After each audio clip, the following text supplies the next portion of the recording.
এ ধরনের চায়না থেকে আমদানিকৃত 18 সিটের গাড়ি চলবে। এই গাড়িগুলোর আসলে সুবিধা কতটুকু? চায়না থেকে আমদানিকৃত এই গাড়িটি চলে বৈদ্যুতিক চার্জের মাধ্যমে। একটু জানতে চাই যে এই গাড়িতে সুবিধা কতটুকু? আলহামদুলিল্লাহ ভালো সুবিধা, কারণ খুব সুন্দর মতোই যাওয়া যায় এবং আপনার 50 টাকার ভাড়া 10 টাকায় যাওয়া যায়। গাড়িতে কোনো ধরনের অসুবিধা আছে কিনা? অসুবিধা নাই গিয়া সুবিধা সুবিধা হয়েছে? সুবিধা হয়েছে, কি সুবিধা হয়েছে? যাতায়াত সুবিধা হয়েছে, আমরা লাগে ভালো হয়েছে। এই গাড়িতে কোনো অসুবিধা? না ভাই, অসুবিধা সুবিধাটা কি?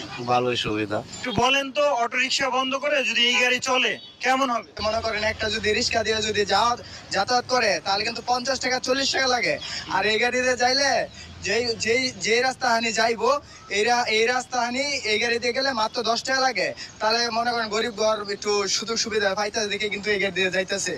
এটা কোনো ঝাঁকি নাই গা, কোনো কিছুই নাই গা। এটার মধ্যে একদম বসলে যখন প্রাইভেট কারে বসে রয়েছি।